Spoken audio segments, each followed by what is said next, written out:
Okay, good morning. We're back to our morning class. So we were up to what's called piyut, which is, um, which is what? Which is to get your wife ready emotionally, in the sense that she's quote unquote available for you at any moment.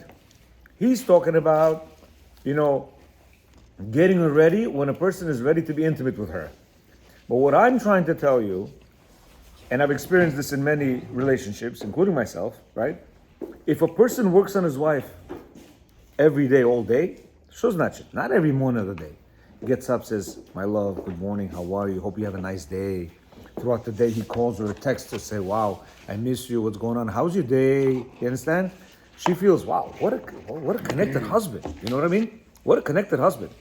And then when you come home, right? She has dinner prepared for you, this and that. You need 5-10 minutes of talking, this and that. Why? Because throughout the day, she sees you care about her. And then the invitation for the night, right? Because again, this book's all about intimacy. But I want to connect it to the fact that intimacy is the ultimate. You hear? But they cannot. But they no. This is actual intimacy. But the emotional connection has to be there in order for them to have intimacy. That's why he says one of the differences between men and women is that a man doesn't need an emotional connection. For him, it's an action. But by them, it's an emotional connection, which leads to the action. If they don't have this emotional connection, it's very hard for them to do the action. A lot of them do the action, and he says this is asur. It's actually a avera, not a mitzvah. You understand? So what he's saying is that a person has, and we're going to see right now, has to, talk to his wife and get her ready for the intimate action, which he's going to be there. What I'm saying, that this is a thing that you have to do on a daily, constant basis. Why? Because when you have her ready, you only need 2-3 minutes to talk to her. You understand? You don't need to placate her for hours and half an hour or whatever, She's already ready. Why? Because there's that connection. So he says a deeper look into what's called piyut. Piyut is an expression of love and is the preparation for the couple to join in their great unification. Why is the husband's obligation to give piyut to his wife and not the opposite? Yeah? But many men, they want the woman to do that. He says, no, why the obligation is on the man and not on the woman? He says, this is easy to understand in light of what we learned above, that the natural difference between husband and wife. While a man's physical desires are naturally aroused very easily and need not be controlled, right? A woman's desire for physical intimacy is not always readily available on the surface. And her husband's piyut, his, what was that word again in English? How do we say? His, not foreplay, because that's a little bit aneta, but his preparation for her, right? Courting. Huh? Courting, right, courting. Very good, courting. His courting helps awaken her inner desire for their intimate union. You hear what he's saying? He says, for a man, right, we chick-chack. We see something, boom. Or it's not about an emotional connection for us. He says, by them, it's an emotional connection. They have to be emotionally ready for this. We're like an animal. Exactly. He says that's why the responsibility is on who? Is on the man, right, to do the courtship to the woman, and not on the woman to do the courtship to the man. Here, he says we can also gain a further insight into the husband's obligation to give courtship from the words of the rabbis. What do they say? Why does a man accept piyut and a woman does not readily accept piyut? Right? Why a man, if a woman tells him, hey, what's up? Oppa, he's already like, he's ready to go. A woman, he says not. This one is expressing the essence of where he was created. This one is expressing the essence where he was created. Which means what? Rashi says that what? Man was made from the ground. And the ground is very soft. Yeah? We till the ground, water, this, that, everything is very soft to get in there. However, woman is made from bone. Very hard to penetrate bone. Very hard. I don't know if you tried to crack it on bone. You can't do it with your teeth. It's nice hard bone. You need to axe it or you need to do something like that. Yeah? He says, from the words of the rabbis, we learn another difference between man and woman. Man, created from soft dirt of the ground, is easy to pacify, while a woman created from relatively firm flesh and bone of a man is more difficult to pacify. You hear? At this point, we can understand further that the words of piyut, or this courtship, is a description of how a person passes from one state to another. If a person was insulted by his friend, the friend would need to speak to him, which is called piyut, pacify, right? In order to move him, quote unquote, from the state of anger in the state of goodwill. In the context of piyut, before intimacy, Chazal obligates a man to bring his wife into a state of goodwill and closeness, which will create proper background for their union.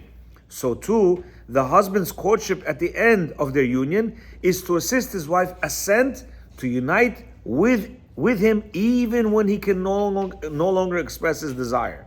Which means, first of all, he's saying, and this, by the way, is a very big problem with men who keep grudges. Yeah, women are very grudgeful people. Yeah, if somebody bothers them, right? If somebody insults a woman, guess what? She puts an X on that person forever, almost forever. Very, very rare that she's gonna be back friendly with this girlfriend or mother-in-law or whatever it is. Yeah, hi with the husband. You know, hi, there's okay. I'm involved in it, and believe me, that grudge is gonna stay there, and she'll never forget.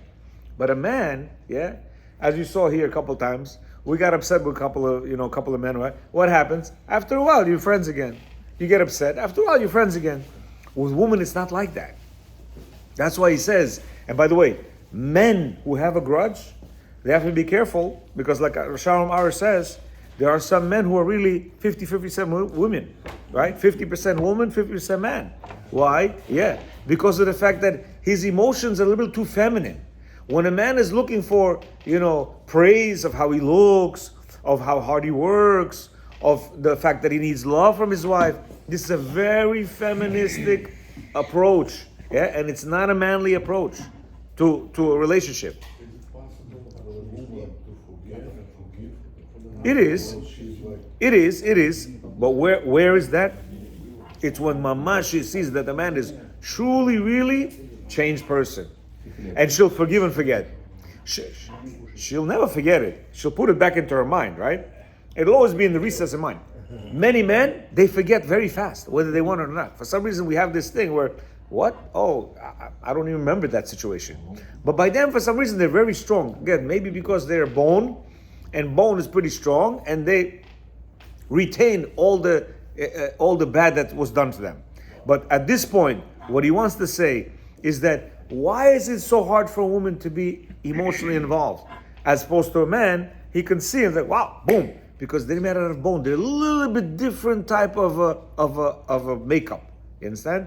That's why he says, or I tell you, he says you have to do before. I'm telling you, you have to do this on a daily basis. Here, there, compliments, so on and so forth. And by the way, they are so hungry for compliments. It's like even if you compliment them, more compliments. Like this Shabbat, right? I came from shul. I sat down, started reading. She sat down next to me. Legit, it wasn't even... I told her already Friday night she looked beautiful, this and that. But Saturday is a different outfit. Within less than 5 minutes. How do I look to you? I was like, you look beautiful. She goes, why don't you tell me? I go, because you always look beautiful. No, she goes, you have to tell me. You hear? See, with women, right? It's their need to want to be heard that they're beautiful, that they are very that you love them, that they're very resourceful, that they're so good with the food and this and that. It's their need. You understand? Believe me, they're not little. We're talking about women who are 40s, 50s, 60s. Yeah, they're not kids. And many men think, wow, what are they, kids? They need this. It's not about the kid. It's that there's a need. And when there's a need, we have to satisfy that need. And if we don't satisfy that need, it's a big, big problem. You understand? So therefore, we have to break ourselves because we're not so complemental individuals. Men are not so complemental. We have to break ourselves to train ourselves that when we see her, new dress, wow, look at the beautiful dress. Wow, look at this. Wow, look at that. Yeah? Even when I came home Friday night, she greeted me by the door. And my kids already, my girls, they're like, meaning they're telling me compliment on the dress because it was a new dress. You think I know? If they have 200 dresses, you think I know what new, what not? You don't know. To us, everything looks new. Why? Because it's like there's so much variety. Yeah, me, I come with the same jacket. Happens to be, I only come for the shul jacket. So don't think I wear the same jacket all day, every day. It's just my shul jacket, you know what I mean? But I take it off and I go to work and whatever, you know? So I do have only one jacket for the shul. By them, every day is a new outfit. Even a couple times a day, it's a new outfit. So they want us to notice that. Why? You don't notice me. You don't notice me. Yeah? And they want to be noticed by the husband. Guess what? If you don't do this, they start doing crazy things. They start wearing mini skirts. They start opening up their things. They're thinking, is he going to notice me like that? But yeah, because even negative noticement is better than no noticement. Because what are you going to do? You're going to say, sweetie, you know, that's not a little bit smooth. Now, she doesn't want to hear that because that's a comment. But yet she's doing it. Why? Because she wants to notice you. You know, she wants you to notice her, sorry. So we have to be very smart in order to be able to, know how to approach our woman. It says over here, even after explaining the vital role of this courtship in the couple's intimate relation, it's still possible for a person to miss the point. Upon hearing about a husband's responsibility for his wife's excitement about their intimate union, one might think this is because it's not nice to use one's wife for his own desires, right? We might think, oh, we have to talk to her, this and that, because it's not going to look nice to just use her and that's it without any. He says, no. While she is in a state in which she cannot enjoy the interaction, while this is true, you cannot use your wife, it's very far from the essence of this topic. He says, the intimate union is not just a physical act. It's an expression of the couple's unity on an emotional as well as physical level. The unity achieved through marital intimacy is an expression of their joint unification, and if one of the couple is not able to unify, there is no unity at all. Most of this, he's not talking to a man, because for men, we don't need unity. We need the action. He's talking about the woman. She needs to be united with her husband. And united is only through emotional connection. And emotional connection, number one thing of emotional connection, is not to give her any type of reproof. Zero reproof. Why? Because when you reproof me, which means you give me comments, you give me constructive criticism. By the way, constructive criticism is not a bad thing for an individual. Yeah? Many rabbis, they still compliment, they still continue. Yeah, constructive criticism is that this is messed up and I just want to teach you how to make it better. I don't want to hear that. Women do not want to hear that. Unless they're saying, sweetie, how do I do this? And then nicely you put it there. Many men tell me, but wait a second, if I don't fix her, how is she going to know? How is she going to learn? Well, listen, you're right, but this is going to create major problems in the rift of emotional connection. You understand? Why? Because she's thinking, what are you, my teacher? I don't want to teach her. I left school, finished school because I didn't want to, teach her. I left my house because I didn't want a father and my mother. I don't want you to be my doctor. I don't want you to be my coach. I don't want you to be I want you to be my husband. Psychology, maybe she wants you to be psychologist. No, she doesn't. She does not want you to be psychologist. Believe me, I'm telling you experience. Okay? I used to tell my wife, let me be your psychologist. I'll get out of your mind that you're so negatively connected to your father. And one second. And because of the fact that you were negatively connected to your father, you look at me as your father and this and that. Chas v'shalom. Do you know what's the best psychology? Listen to her. No comments, no criticism, no constructive criticism, and just listen to her. Yeah, wow, really, wow, my love, wow, unbelievable. Don't give any suggestions. Just listen to her. Yeah, she's gonna ask questions as if it's suggestion type, but you know what you should tell her? What do you think about that?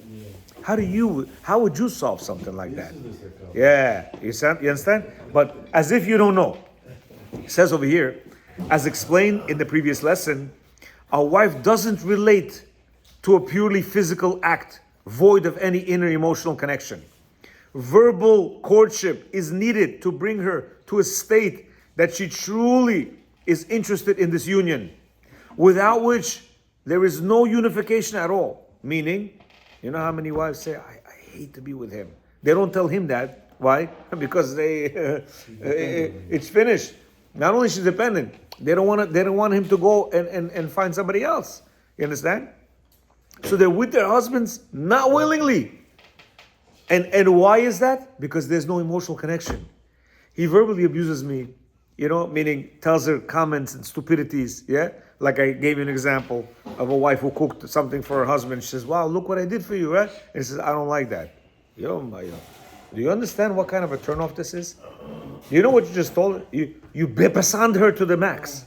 You made her, even if you don't like it, you gotta say, wow, sweetie, unbelievable, you're such an amazing person. How do you do that? Yeah, it's maladzitz. You worked and you did this. It's unbelievable. Eat a little bit and just say, I'm just so, I don't know. Make some kind of excuse. But to tell her, I don't like that.